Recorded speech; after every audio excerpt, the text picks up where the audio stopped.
مساء الخير مشاهدينا الكرام، اهلا بحضراتكم معانا حلقه جديده من الكره العربيه. وطبعا بنتابع دايما اخبار كره القدم العربيه في كل مكان، وبنتابع كمان اخبار الانديه بقى والدوريات العربيه، كمان في بطولات كتيره بتاخدها بقى الانديه العربيه وكمان المنتخبات في هذه الايام والايام القادمه ايضا. هنلقي الضوء عليها ونعرف اخر واهم الاخبار عنها. في بدايه الحلقه برحب بضيفنا الكابتن رامي سعد. كابتن رامي طبعا يعني كان محترف في اكتر من دوري عربي، الدوري الاردني والدوري التونسي وكمان الدوري السوري، وحاليا طبعا هو مدرب في الدوري او في الكره المصريه. اهلا بحضرتك معانا كابتن رامي. اهلا بحضرتك، صباح سعداء بلقائك طبعا. انا اللي سعيد بتواجد دايما مع حضرتك، ودايما يا رب موفقه ومن نجاح لنجاح دايما ان شاء الله. الله يخليك، شكرا ليك. يعني اكتر خبر لفت نظرك مؤخرا في الكره العربيه كان ايه؟ والله في اخبار كتير جدا في الفتره الاخيره، وخاصه الكره في الدوري السعودي الحقيقه متطوره بشكل كبير جدا، وفي تطور كبير جدا في الدوري السعودي.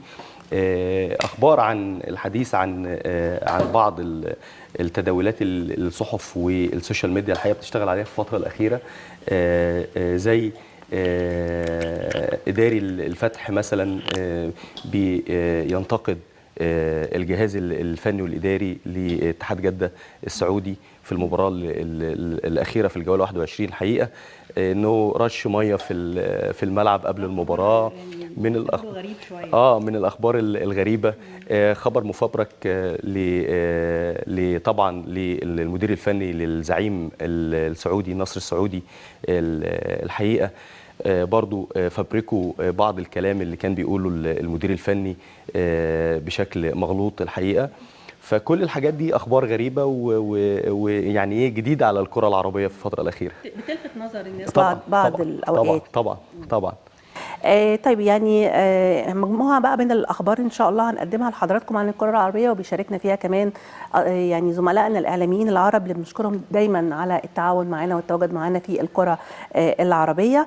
ونبدا معاكم من اخبار الدوري السعودي. وطبعا زي ما قال كابتن رامي يعني هي كانت جوله التعادلات يا كابتن، في صحيح 4 تعادلات في الجوله الاخيره في الجوله 21 دي الحقيقه، وغريبه ان يعني وغريبة تنتهي بتعادلات كلها، وكانت كمان لصالح الفرقتين الكبار في الدوري السعودي في الفتره الاخيره. النصر الحقيقه عمل رومنتادا كبيره جدا في الجوله 21، ونادي النصر ماشي بشكل كويس جدا، ودي تقريبا من الرومنتادات يعني المتتاليه في الفتره الاخيره لنادي النصر في الدوري روشن للمحترفين في المملكه العربيه السعوديه.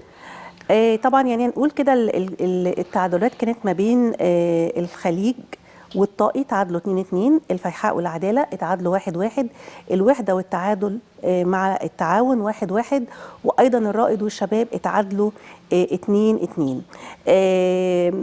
كمان كان في مكاسب، يعني ايضا اتحاد جده الحقيقه فاز على الفتح 5-1، نتيجه كبيره جدا ورفع رصيده ل 50 نقطه، وبكده قدر يحافظ بقى على فرق يتصدر الدوري النقاط مع النصر. يعني فرق نقطة عن نادي النصر السعودي. والحقيقة برضو الاتحاد السنة دي بيأدي أقوى مواسم ليه، وإحنا برضو طبعا يعني لازم نذكر بقى الاثنين المهمين في العناصر المهمة في نادي الاتحاد، احمد حجازي نجم منتخب مصر وطارق حامد نجم منتخب مصر. الحقيقه الاثنين بيأدوا الموسم ده بشكل قوي جدا وبشكل مميز، ومن العناصر الاساسيه اللي بيعتمدوا عليها، وطبعا بنتمنى لهم التوفيق والنجاح، وان شاء الله تبقى يتوجوا بالدوري السعودي اضافه كبيره جدا للاعبين المصريين في الخارج، وبنتمنى لهم التوفيق ان شاء الله.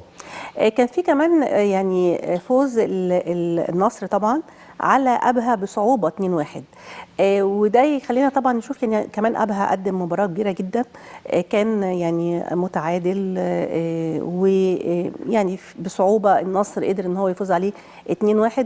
فده يخلينا نسال يعني ليه النصر ساعات يعني مع بوجود مثلا كريستيانو معاهم، ولكن النتائج برضو متفاوته، يعني ساعات نلاقيهم بيفوزوا بنتيجه كبيره وبعض الاوقات بصعوبه على مثلا فرق في منتصف الدوري. في الفترة الأخيرة هم كان عندهم في تقريبا في آخر 4 جولات كانوا بيبقوا خسرانين في بداية المباراة وبيرجعوا برومونتادا 4-1 3-1 2-1 في ده بفضل الجولة رونالدو. الأخيرة.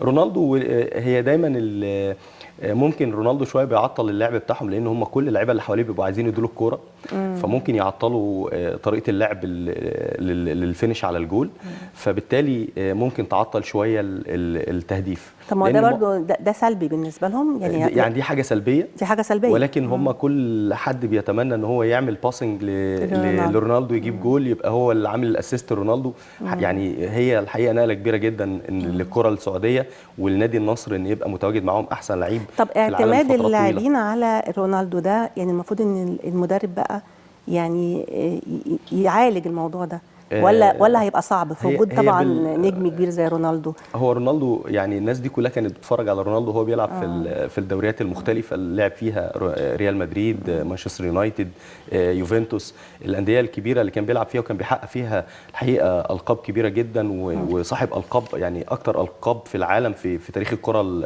العالميه يعني. والراجل ده هيبقى يعني ده حق اللعيبه عليه، فهيبقى صعب جدا ان حد يكسر الموضوع ده، لان رونالدو اسمه وقيمه وقامه كبيره جدا الحقيقه، فبالتالي كل اللعيبه بتعتمد عليه بشكل كبير. تمام. كمان بقيه بقى النتائج، كمان كان في فوز للهلال على الاتفاق 3-0، وتعثر الشباب بالتعادل مع الرائد زي ما قلنا. يعني لحد دلوقتي الدوري برضو المنافسه ما بين الاتحاد السعودي والنصر والهلال مؤجل له مباراتين كمان، فبعد المباراتين المؤجلتين لو كسبهم هيدخل في نفس التراك معاهم، وهيبقى في المنافسه وهيبقى الفرق مش كبير جدا، فبالتالي ممكن الهلال يخش، لان الهلال كمان بيمتلك الحقيقه عناصر قويه جدا في الكره السعوديه، ومن افضل الفرق السعوديه والاسيويه والعربيه الحقيقه في الفترات الاخيره. كمان يعني النصر تم يعني تلقيبه بملك الريمونتادا، نادي النصر. صحيح.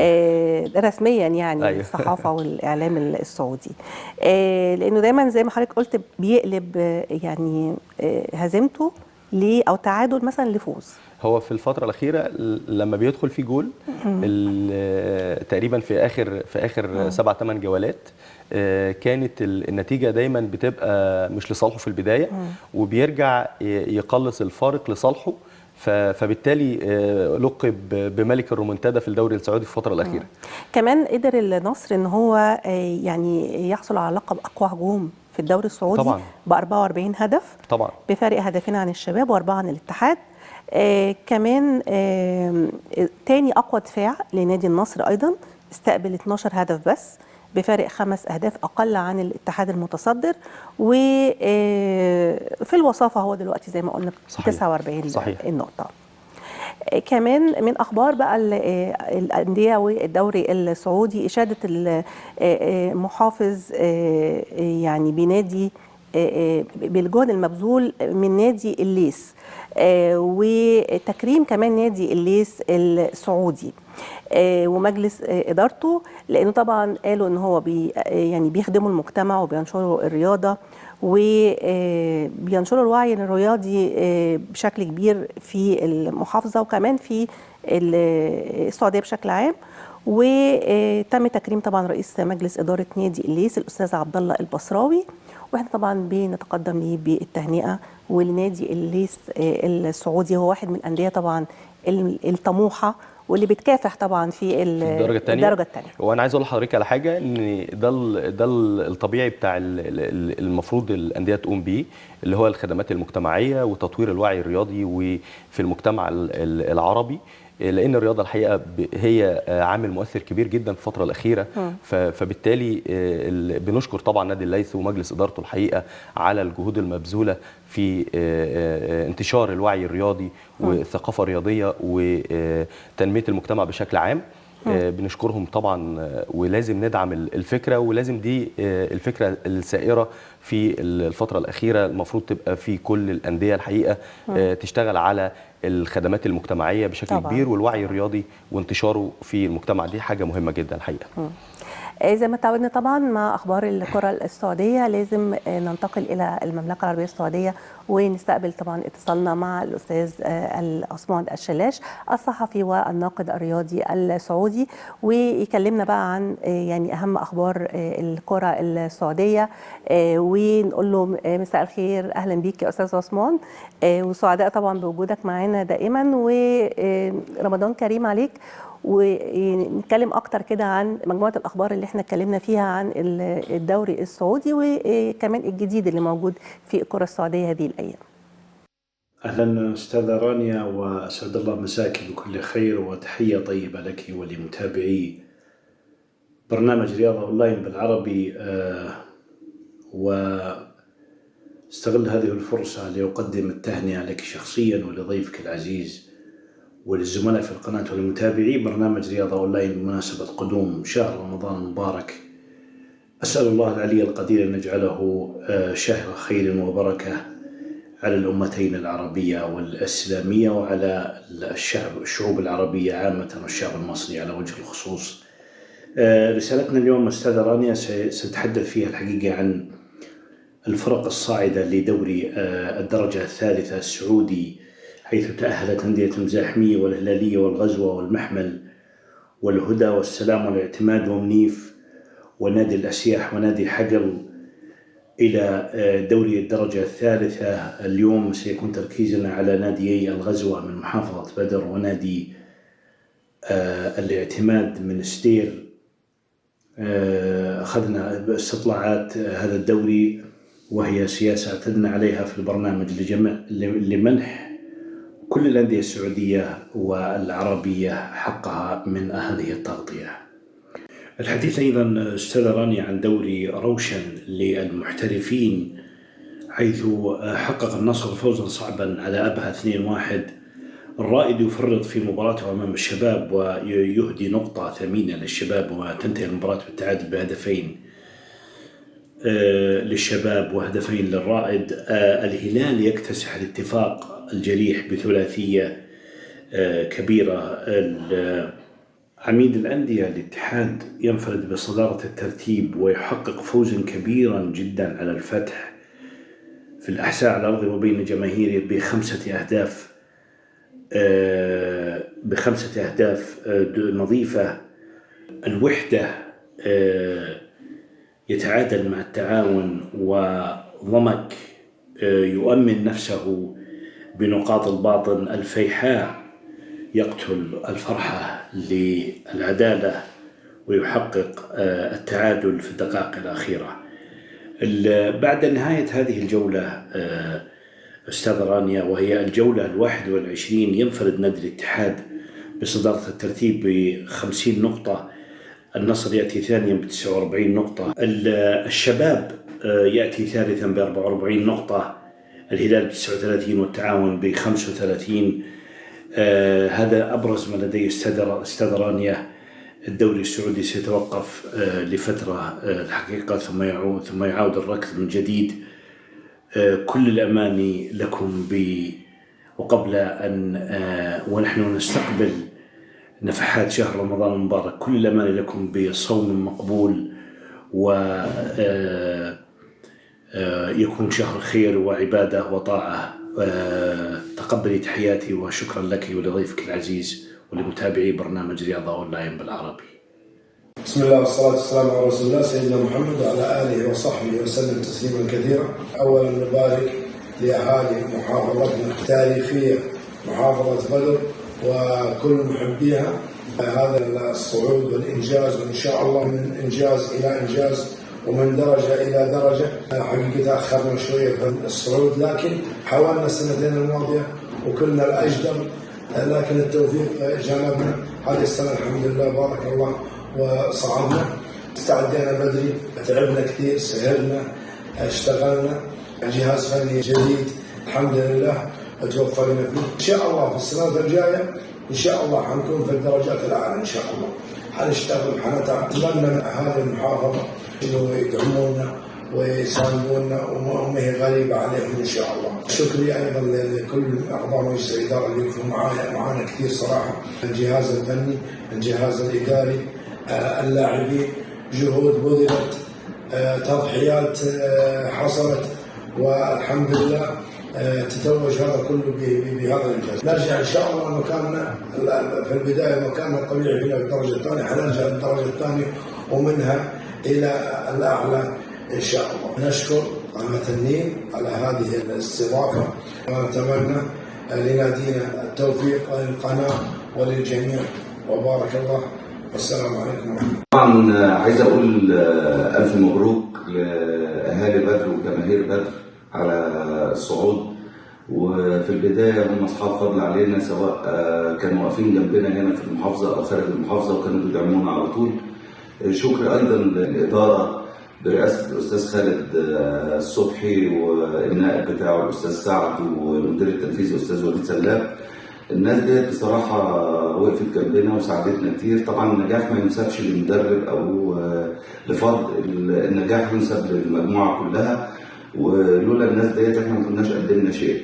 شكري أيضا للاعيبة الرجالة اللي هم ما سابوناش في أضيق الظروف يعني. وعايز أقول كمان إن النجاح والصعود دوت جه من رحم الصعاب، ما جاش بسهولة. الإدارة كانت حكيمة جدا في ظل الظروف الصعبة اللي مر بها النادي، سواء النواحي المادية أو عدم الدعم. الناس وقفت معانا وفي ظهرنا بحكمة، قدرنا إن احنا نعدي. بشكر زملائي في الجهاز الفني اللي ما سابونيش لوحدي، كل واحد كان في مكانه مؤدي دوره بنجاح. قاتلنا الحمد لله بفضل الله. كنا من الثمانية الأوائل اللي صعدوا على طول، ما استنوناش مباريات الملحق. شكرا وتقديري لجماهير بدر العظيمه اللي زي ما بقول ان هم كانوا بيساندونا هنا في ملعبنا في بدر، ما كانوش بيسيبونا حتى خارج المباريات الخارجيه، ما كانوش بيسيبونا، كانوا بيدعمونا على طول. ان شاء الله باذن الله احنا شغالين على خطه طويله المدى وخطه قصيره المدى. الخطه طويله المدى هو الصعود للثانيه والاولى، الخطه قصيره المدى هو ان احنا كنا نصعد السنه دي باي طريقه للدرجه الثالثه، والاتفاق مع الاداره ان احنا نثبت بس الموسم الجاي في الثالثه، وبعد كده ان شاء الله بننطلق للثانيه والاولى وبنعمل فريق كويس يشرف محافظه بدر. وتحياتي لحضراتكم والف شكر للاستضافه الجميله ديت. بشكر قناه النيل وزمايلي فيها.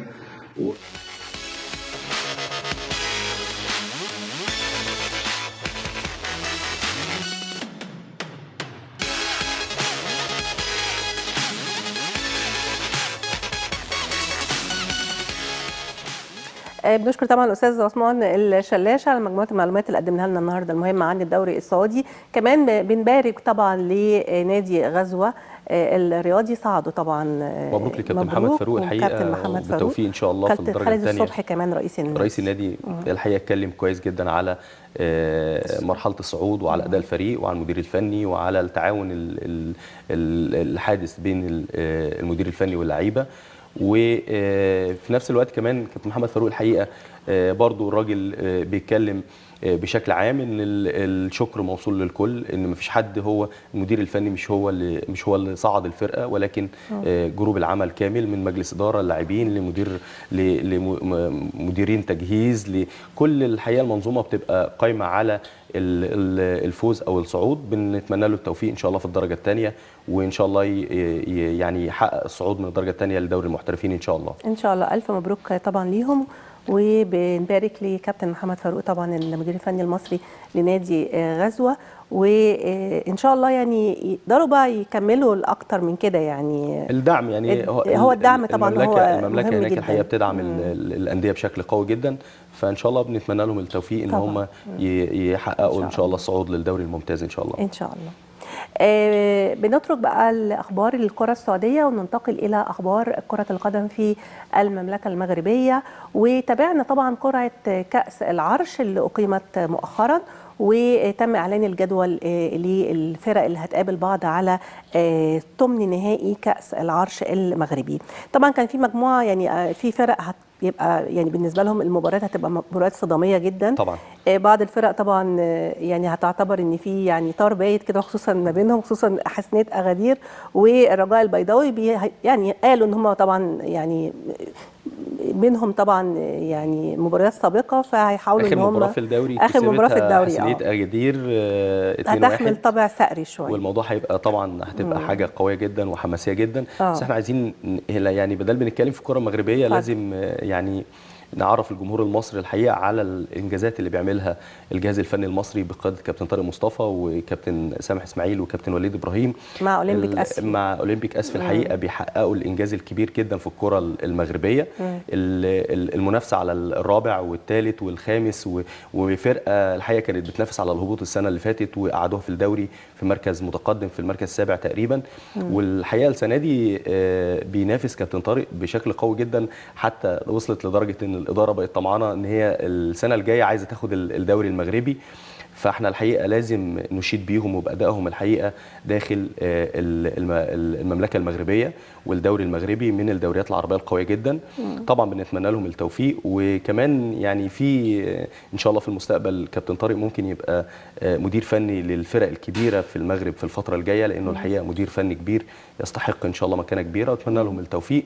في عروض فعلا ليه، بس طبعا يعني مش عايزين نسبق الاحداث. لا، ما كل الكلام يعني ما فيش بيبقى كلام اثناء الدوري اثناء المنافسات، بعد المنافسات ممكن يبقى في كلام وانتقال ان شاء الله. ومن الموسم اللي فات كمان كان في مجموعه من الانديه المغربيه برضه عرضت عليه، وفي مصر هنا كلموه انديه كبيره كمان، وهو الحقيقه يعني مرتبط بالعقد وبيحترم التعاقد. في رايك نجاح طارق مصطفى مع الدوري المغربي او مع اولمبيك اسفي تحديدا ده راجع لايه؟ هل مثلا يعني قدر يتفاهم مع مجموعه اللاعبين اللي موجودين دلوقتي معاه؟ هو كابتن طارق الحقيقه من الناس اللي بتعرف تكيف يعني تكيف حياتها على الامكانيات المتاحه، مش من المدربين اللي بتعمل بيبقى رايح بشكل عايز وعايز لا، هو مش بيعمل كده.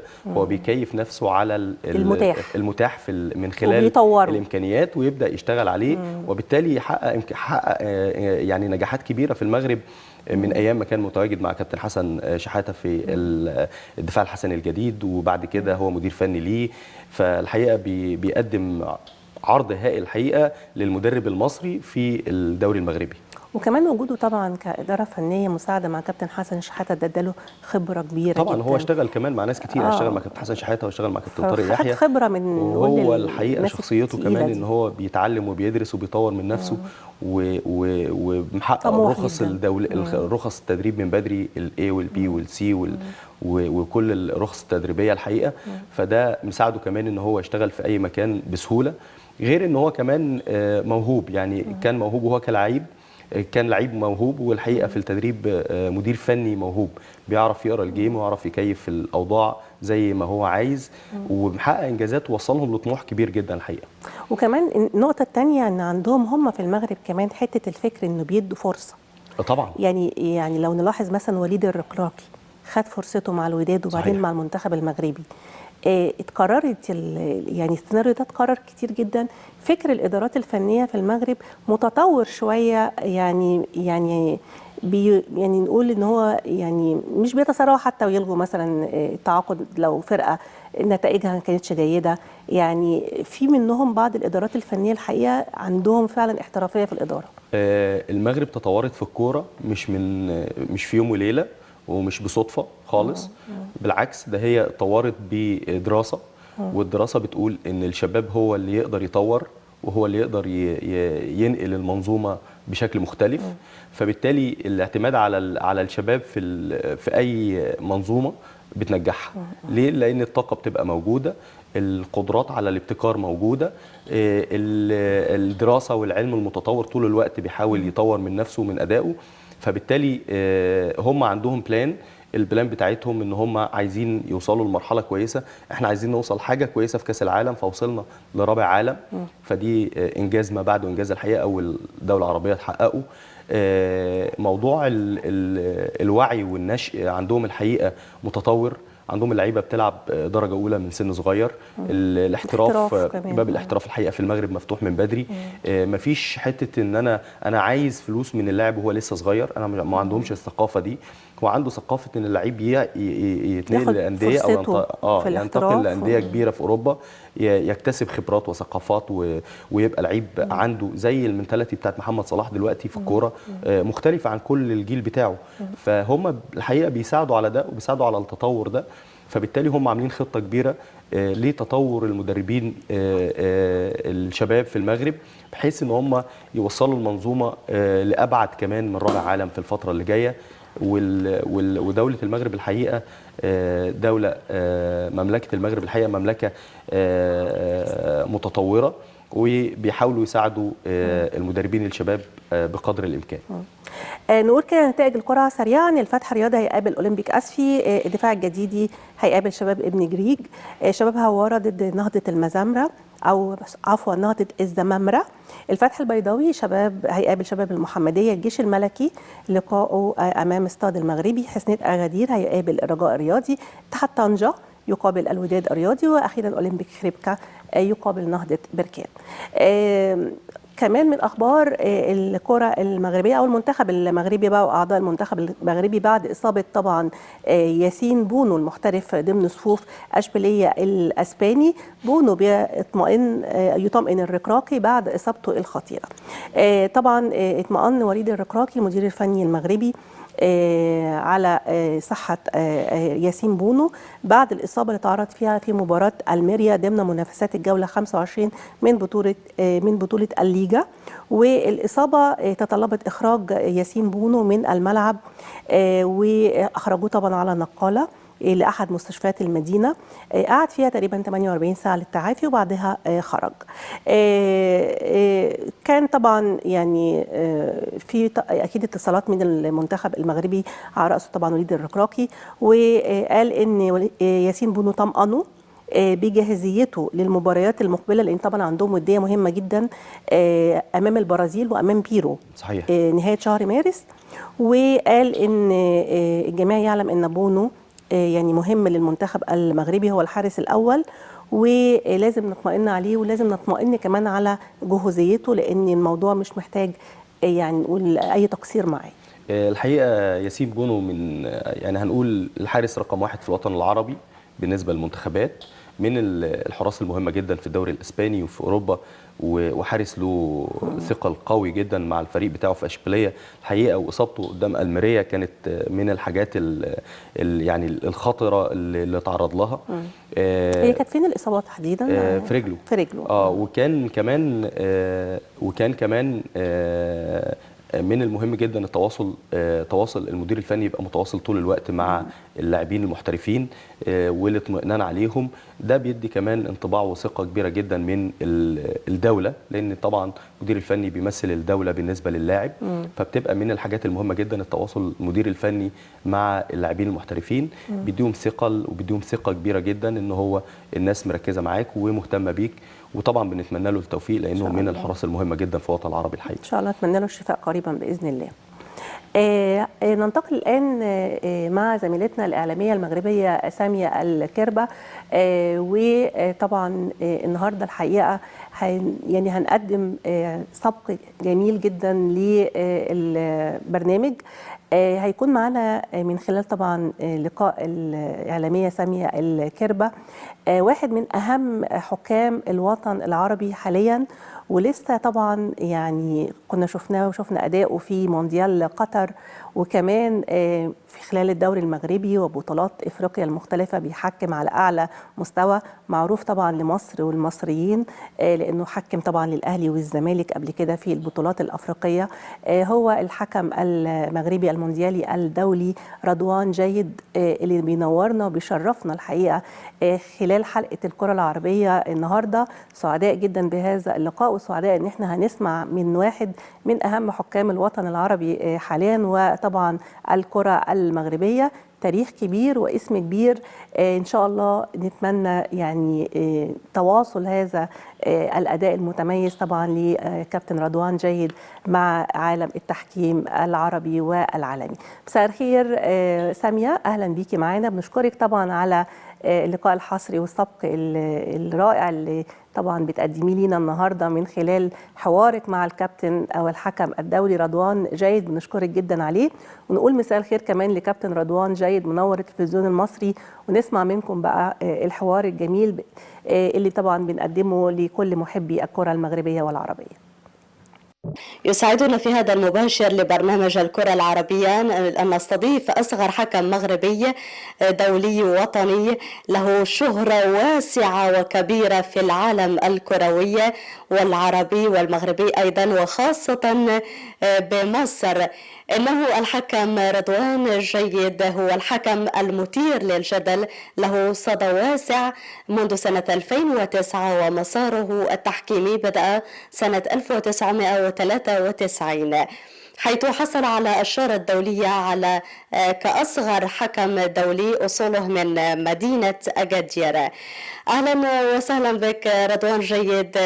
في البداية حدثنا عن كيف كانت مشاركتك في التحكيم خلال مباريات الأهلي المصري والزمالك. السلام عليكم. أولا تحية طيبة وكنبغي نرحب بها عندكم. بالنسبة للمباريات تاع الأهلي والزمالك الحمد لله زعما قد العديد من المباريات تاع لا أهلي ولا زمالك. للصدفة كانت أول مباراة دولية عندي في المجال الدولي كانت كانت مباراة تاع الأهلي مع غانرز في أبريل 2010. كانت هذه أول مباراة دولية رسمية كانت في مصر في الشارقة مصر، وكانت بالنسبة للأهلي. بعد منها لعبت بزاف تاع المباريات لا الأهلي ولا الزمالك. جوج المباريات اللي كيبقاو للذكرى والتاريخ هي المباراة الشهيرة ديال أم درمان بين الهلال السوداني وأهلي اللي كانوا فيها أحداث من طرف الجماهير، ولكن الحمد لله توفقنا أننا نكملوا المباراة وتمشي لبر الأمان. وكذلك يعني في نفس السنة كانت مباراة شهيرة كذلك تاع الزمالك مع الترجي التونسي، كذلك كانت أحداث مع اللاعبين ومع أمورات لا رياضية كانت وقعت. ولكن الحمد لله أن عموما مباريات ديال الأهلي والزمالك لينا بالقيمة تاع الفريقين. داكشي علاش كيكونوا دائما المباريات كيلعبوا مع فروق كبيرة ولا فروق اللي كتكون متوسطة كتكون عندها أهميتها، وكنحاولوا أننا نسيروها ونتوفقوا فيها إن شاء الله. نعم رضوان، كيف تقيم مستوى الصافرة المغربية اليوم؟ الصافرة المغربية الحمد لله أنا ضد جميع الأصوات اللي كتهضر وكتقول بأنه الصافرة أو التحكيم المغربي يمر بأزمة. هذا يعني كشأننا شأن جميع يعني مجالات التحكيم في جميع الدول لا العربية ولا الأوروبية كذلك كيكونوا هفوات كيكونوا أخطاء. هذا ما نقدروش ننكروه، ما نقدروش نغطيوش بالغربال، ولكن كاينين خامات صراحة. كنمروا بواحد الفترة ديال انتقالية بين واحد الجيل اللي غادي يسالي من هنا واحد عامين 3 سنوات على أبعد تقدير، وبين جيل تاني اللي جاي اللي كيحاول انه يقول الكلمه ديالو. وانا كما كنقول وقلت دائما التحكيم المغربي كان وكاين دابا وغادي يكون دائما في احسن في المستوى الكبير.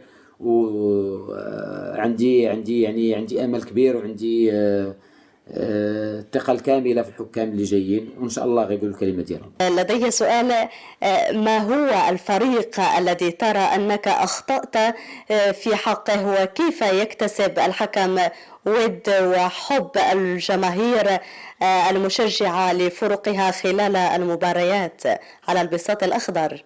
أنا إلا قلت لي الجمهور اللي كسب رضوان الود ديالو يمكن ما غاديش نلقى، لأن ولكن أنا بالنسبة لي حاجة صحية هذه، لأن إلا كان عندي جمهور ديال فريق كيبغيني، وكاينين جماهير يعني ميم نقدروا نقولوا ان واحد الجمهور ما كيبغينيش، ما كيكونش 100% ديما. كاينين الناس اللي عقلانيين اللي كيفكروا شويه ما كيسبقوش العاطفه، ولا بالتالي ما كتطغاش العاطفه على القرارات ديالهم. كيفكروا شويه بعقلهم، وبالتالي كيعرفوا بانه هذاك القرار صحيح رغم انه ما كيوالمش الفريق ديالهم. لهذا انا بالنسبه لي هذه واحد الحاجه اللي هي صحيه، لان مادام انني في جميع الفرق ما كيشجعوش رضوان جيد، وانما رضوان جيد كيقوم بالعمل ديالو مع جميع الفرق وليس العكس. واللي صعيب هو انه حكم يكون عنده لون عارفينه الناس، كيعرفوا هذا كيقولوا هذا لونه احمر ولا لونه خضر ولا لونه صفر ولا لونه هذا. هذه هي اللي صعيبه. اما بالنسبه لي انا طونك ما عنديش لون، دونك انا بالنسبه لي هذه واحد الحاجه اللي هي جد ايجابيه. ما هي الرسالة التي تريد أن توجهها للمشاهدين على قناة تلفزيون المصري ناسبور والجمهور المغربي والعربي الذي يجهل جزئيات كواليس التحكيم خلال المباريات؟ يعني الرسالة الأخيرة اللي نقدر نقول وكلمة ختامية في هذا الحوار الشيق معكم، و بالنسبة للجمهور الرياضي العربي عموما والمغربي خصوصا، وأنه راه التحكيم واحد الهواية اللي حبيناها ومشينا فيها، وكنقول انها صعيبة بزاف لأن كما قلت لك الحكم حكم عنده عائلة، عنده محيط ديالو اللي حتى هو كيتأثر بالانتقادات وكيتأثر كما كنقولوا حنا بالسب والشتم، وبعض المرات كيوصلوا شي حوايج خصوصا دابا مع يعني مواقع التواصل الاجتماعي، ولا كل شيء قريب، ولا كل شيء يقدر يتحصل على النمرة ديالك، كل شيء كيدير. يعني كنتمنى أن الناس شوية ترفع وترتقي شوية بالفكر ديالها، وتعرف بأنه حكم حتى هو كما قلت من قبل أنه كيدير غير خدمته. نعم، شكرا للحكم الدولي رضوان جيد على قبولك الدعوة لقناة.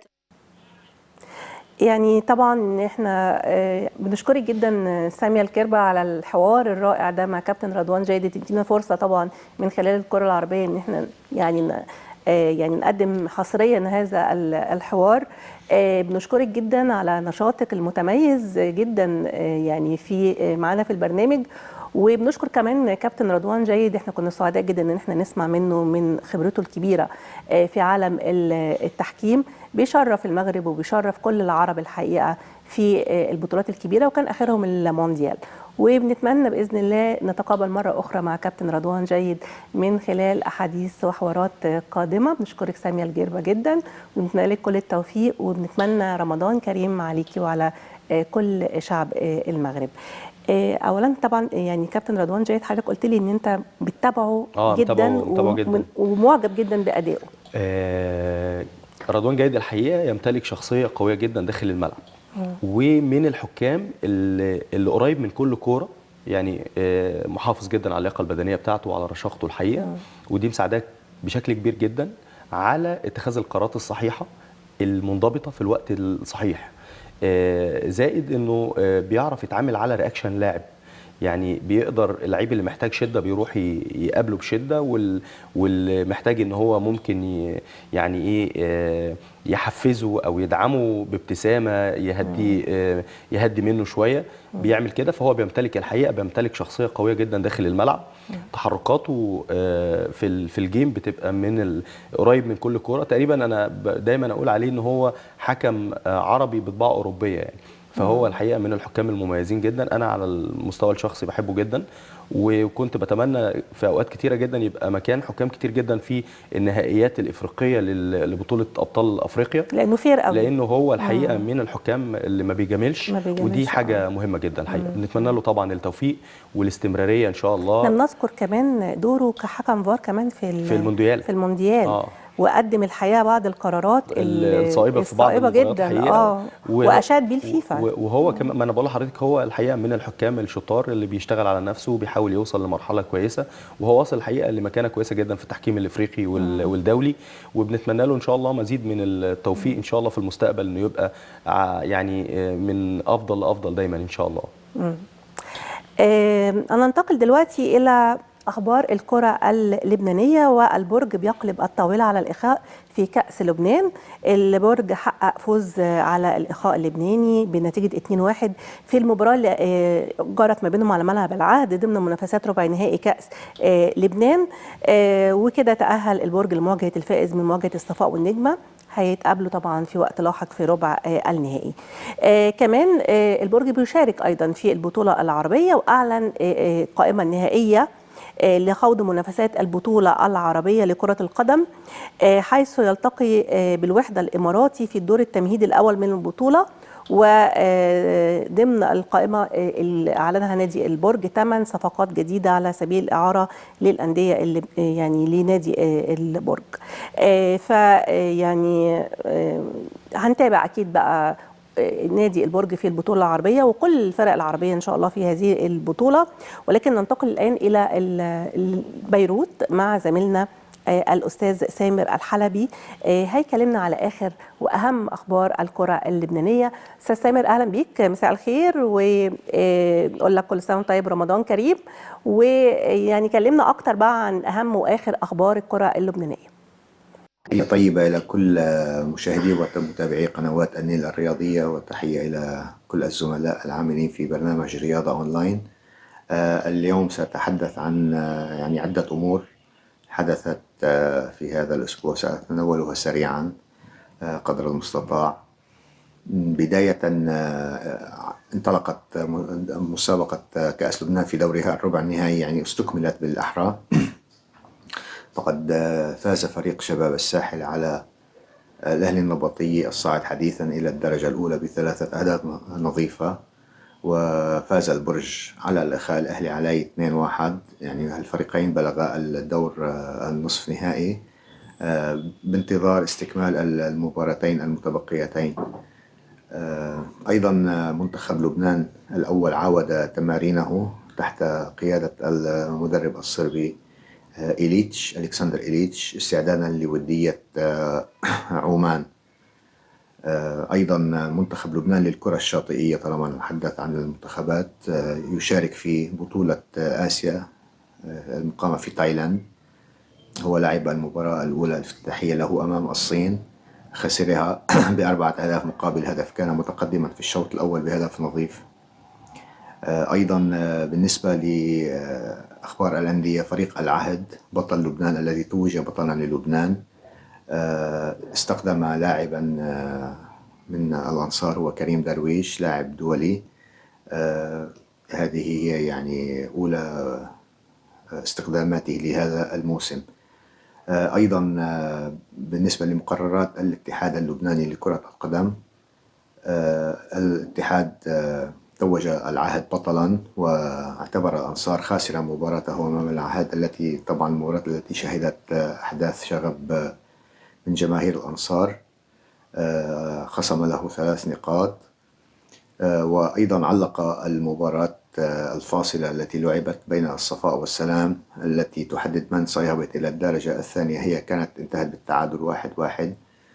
طبعا الصفاء كان يكفيها التعادل ليبقى في دور الدرجة الأولى، لكن أحداثا أيضا رافقت المباراة جعلت الاتحاد يتريث ويعطي القرار إلى لجنة تعطي قرارها النهائي. ربما هذا الأسبوع سيكون القرار الحاسم.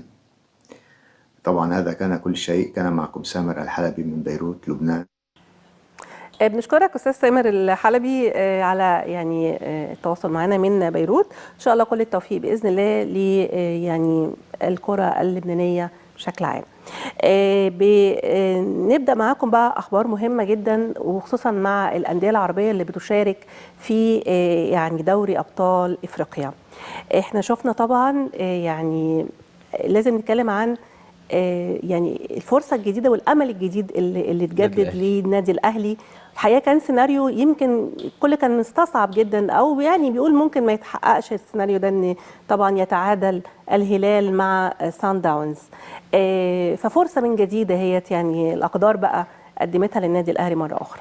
الحقيقة فرصة كبيرة جدا، والأهلي كمان بيطلب من الدولة إن هي تسانده من الناحية الجماهيرية. طبعا الأهلي بيطلب الساعة الكاملة لاستاد القاهرة أمام الهلال السعودي. احنا مع إن يبقى في ساعة كاملة لنادي الأهلي. الحقيقة الاستاد يبقى كومبليت، لأن ده ينعكس على الكرة المصرية، لأن احنا الحقيقة بنمر بتدرج لتحت مش لفوق للأسف.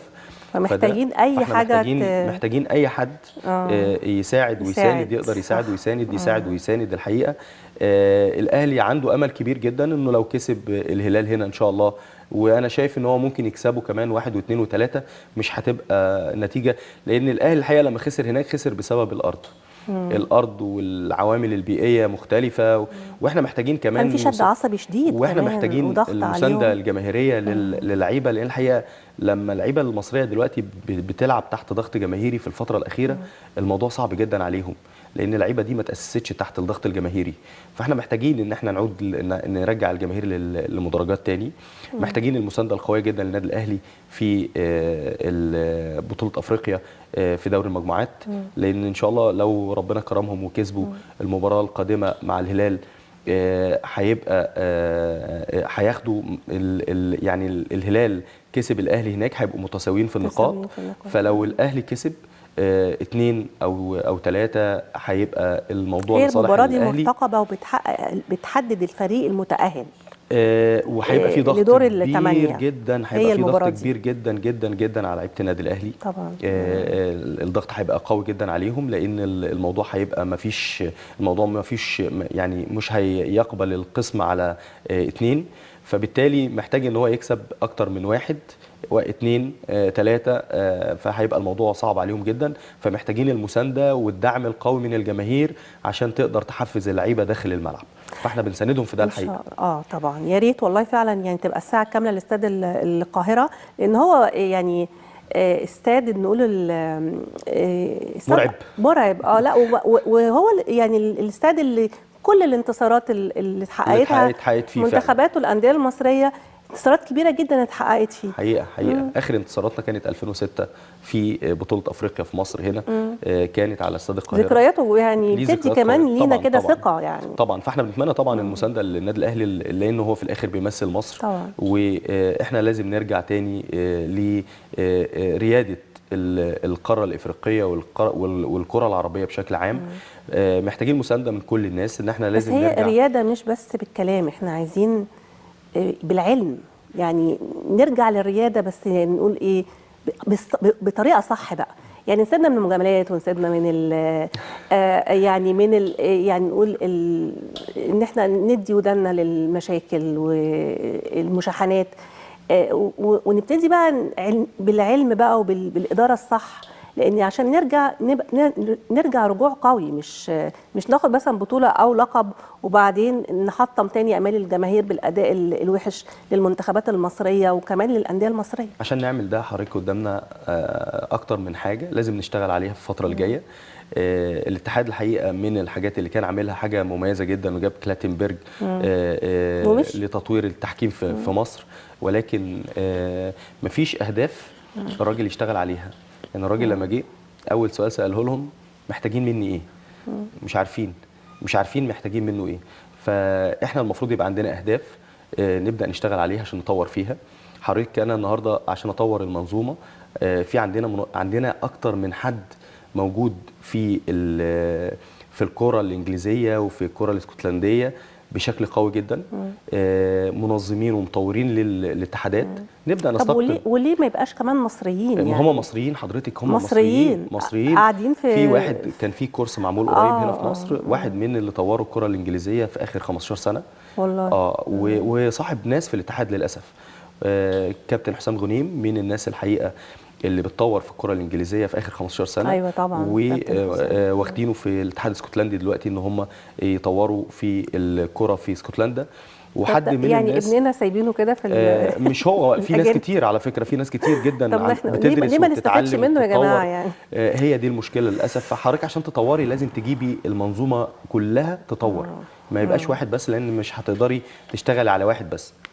هو طبعا المباراه احتمال تبقى يعني احد ايام 31 مارس او 1 ابريل القادم. و يعني طبعا زي ما قلنا ان تعادل الهلال مع سان داونز 1-1 ده ادى طبعا للاهلي فرصه بامتلاكه 7 نقاط خلف الهلال السوداني صاحب المركز الثاني برصيد 10 نقاط. كمان من الاخبار كمان اللي تابعناها عن الانديه المشاركه في البطوله العربيه، كان حصل عطل فني طارئ لحق بطائره الوداد بعد تاخر عوده الفريق للمغرب من الكونغو بعد التعادل السلبي مع مضيفه فيتا كلوب الكونغولي طبعا في دور المجموعات من دوري ابطال افريقيا. كان في حاله من الارتباك والخوف كده للبعثه، الطياره اضطرت انها ترجع لمطار برازافيل بعد عطل على مستوى الرادار، وبعد كده راحوا احد الفنادق في الجابون لغايه لما المشكله تتحل. وقرر رئيس النادي سعيد الناصري ايفاء طائره خاصه غير اللي يعني سافر عليها اللاعبين من انجولا للكونغو، لان حصل فيها عطل مرتين، فما يعني مش مستريحين بقى ليها. ففي طائره خاصه هتجيلهم من المغرب او ممكن تكون طائره تانية من الجابون هتنقلهم بقى للمغرب. هيغيروا الطياره دي خالص، مرتين بتعطل. الطيران داخل افريقيا بيبقى فيه صعب يعني في صعوبه كبيره جدا، ووقت الطيران كمان فترات طويله، فبيبقى محتاج طيران بشكل معين. المفروض يعني يبقى فيه تطوير للمنظومه في موضوع الطيران بشكل كبير. كمان شفنا تعادل الرجاء مع فايبرز الاوغندي 1-1 في المباراه اللي جرت ضمن الجوله الخامسه من دور المجموعات. وبعد بقى طبعا التعادل، الرجاء كده حافظ على صداره المجموعه ب 13 نقطه، وتقدم على سيمبا التنزاني الوصيف بفارق 4 نقاط. وضمن رسميا الرجاء الف مبروك ليهم طبعا التذكره المؤهله لربع النهائي طبعا مع سيمبا التنزاني. رايك في يعني الرجاء بيشتغل بشكل كويس، 3 انتصارات متتاليه وتعادل مع فايبرز الاوغندي. الحقيقه نادي الرجاء من الانديه العربيه اللي بتشارك في البطوله الافريقيه في السنوات الاخيره بشكل كويس جدا، بيوصل للنهائيات بشكل كبير في اخر 5 مشاركات، فمن الانديه القويه جدا. وطبعا يمتلك الحقيقه عناصر ومجموعه كبيره جدا من اللاعبين المميزين السنه دي. طبعا تابعنا كمان خروج نادي الزمالك من دوري الأبطال. بعد الخروج بيدرس مجلس إدارة نادي الزمالك توقيع عقوبة مالية مغلظة على لاعبي الفريق، لأن طبعا ده للموسم الثالث على التوالي بيغادر الزمالك من دوري الأبطال من دور المجموعات. احنا عندنا مشكلة كبيرة جدا. ايه المشكلة يعني؟ التخبطات اللي حصلت، التخبطات الإدارية وعدم الاستقرار الإداري وكل الكلام ده، عدم الاستقرار الفني للجهاز الفني، دي من الحاجات المسببات. بيع اللاعبين في الوقت اللي ما ينفعش يتباع فيه، كانت ديت من الحاجات السلبية الحقيقة لنادي الزمالك. اللي بيتعاقد مع اللاعبين للأسف غير قادر على امتلاك العين ان هو يعرف او يقيم اللاعب اللي جاي نادي الزمالك. في لعيبه كتير جدا جت السنه دي نادي الزمالك ما ينفعش ان هي تدخل نادي الزمالك اصلا. طب عقوبه اللاعبين اعتقد ان المشكله اداريه عندهم. مهما اعمل عقوبه، انا اعمل عقوبه واللعيبه اصلا ما بتاخدش فلوسها، هيعمل عقوبه يعمل ايه؟ كل الكلام ده كلام اعلام للاسف. الواقع غير اللي بيحصل. لازم يبقى في اداره فنيه من ابناء نادي الزمالك الكبار اللي لعبوا على مستوى كبير جدا في الكوره، بحيث ان هو يقدر يشوف ويقيم اللاعب اللي يقدر يدخل نادي الزمالك. رقم 2 لازم اطور في منظومه الناشئين. نادي الزمالك يمتلك ناشئين مميزين اعتمد عليهم في الفتره الاخيره. ناشئ النادي الاهلي او نادي الزمالك الحقيقه بيبقى يمتلك قدرات فنيه وبدنيه مختلفه، تاسيسه مختلف عن اللعيبه اللي احنا بنجيبها من الانديه المختلفه. فبالتالي لازم نرجع لقطاع الناشئين من جديد، لازم نطور فيه، لازم نبعد عن المجاملات في الكوره، لان الحقيقه دي من مساوئ الكوره في مصر، مش في نادي الزمالك بس احنا هنقول المثل ان احنا بنتكلم عن نادي الزمالك، في مجاملات كبيره جدا بتحصل في النادي. يعني حضرتك ما ينفعش لعيب يتأيد في نادي الزمالك عشان صاحب فلان او قريب فلان او فلان مستظرفه. لا الموضوع صعب جدا. الكوره في مصر بتنهار للاسف، في مصر بتنهار بسبب المجاملات ودخول الاستثمار الرياضي الخاطئ اللي بيتدار بشكل خاطئ في الكوره في مصر. لازم يبقى في تطوير للمنظومه، ولازم يبقى في مسانده كبيره للاهلي والزمالك بالاخص، لان نادي من الانديه الكبيره اللي بتمثل الكره المصريه بشكل كبير في المحافل الدوليه، فلازم يبقى في مسانده اكبر من كده وتدخل من الدوله لاداره النادي بشكل احسن وافضل من كده. مع الأندية العربية المشاركة بقى في الكونفدرالية، نروح نتابع كده أهم نتائجها. فيوتشر المصري وهو حالة من حالات النجاح القليلة في الكرة المصرية يعني حقق فوز على اسكو كار التجولي 3-0 ضمن منافسات الجولة الخامسة لدور المجموعات ببطولة الكونفدرالية الإفريقية. ألف مبروك طبعا الفوز لنادي فيوتشر، دلوقتي هو رصيده 8 نقاط في المركز الثاني. نفس المجموعة اللي بيشارك فيها الجيش الملكي وبيراميدز. الجيش الملكي بينجح في الفوز على بيراميدز 1-0 في الجولة الخامسة من دور المجموعات بكأس الكونفدرالية. واستعاد كده الفريق العسكري صدارة المجموعة برصيد 10 نقاط أمام بيراميدز، وزي ما قلنا فيوتشر 8 نقاط وإسكو التجولي بنقطة واحدة. ولو إن إحنا كنا نتمنى إن فعلا يعني بيراميدز كان ماشي كويس، يعني هذه الهزيمة يعني خلت يعني دايما كنا نقول نتمنى ان بيراميدز يحقق اول لقب ليه بقى في مشواره مع يعني الكره المصريه. دايما الفريق اللي بيمتلك نجوم كتير بيبقى عنده مشاكل كبيره.